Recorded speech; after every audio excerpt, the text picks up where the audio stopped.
got this new segment, sort of a rapid fire, Mike. We go back and forth, so let's get into it. I'm upset that Pat Devlin's not there for the Rose Bowl. I think the timing is bad. I wish the Penn State had a better backup quarterback. Your thoughts on the timing and losing Pat Devlin? The timing of it was unfortunate. There's no question. I mean, it's a problem for the Rose Bowl because the only scholarship quarterback they have on their roster right now is the starter, Darryl Clark, it's going to be that is going to be an issue. But Pat Devlin, was not going to get to play until 2010. He is an apprentice NFL quarterback in his mind and in his family's mind. So he left, and I don't have a big problem with the way either side handled this. I think Darryl Clark deserved to win the competition for the starting job. I don't think he's done anything to prove that he did not deserve it.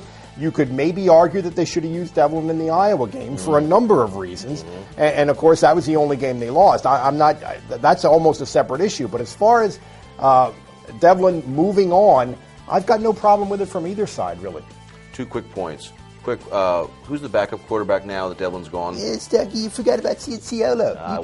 You guys always forget about Cianciolo. It's either the Godfather or Joe Paterno. Yes, Paterno here with us.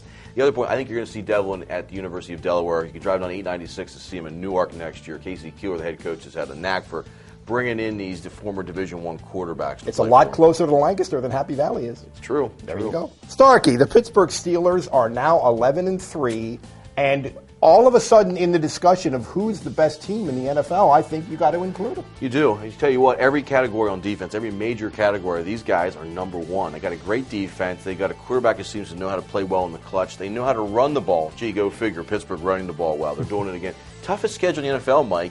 And every week these guys are just mentally focused and on their game.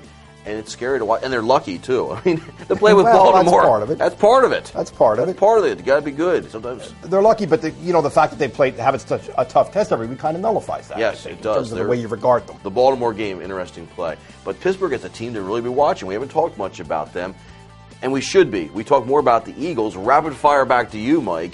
The Eagles team is worth watching right now, aren't they? They are worth watching, and they're 2 wins away from probably making the playoffs if they finish 10-5-1. It's not automatic. But if they with wins against the Redskins and Dallas, I think they're probably going to make the playoffs.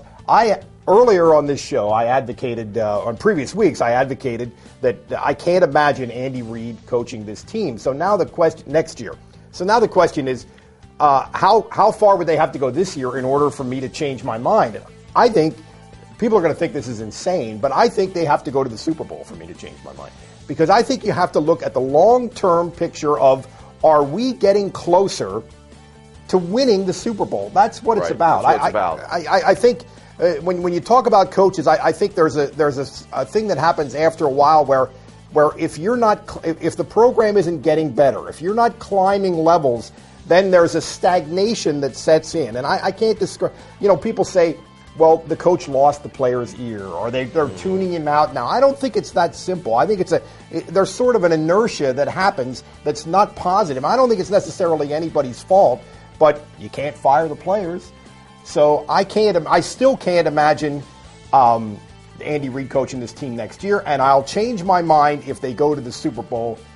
Nothing less than that.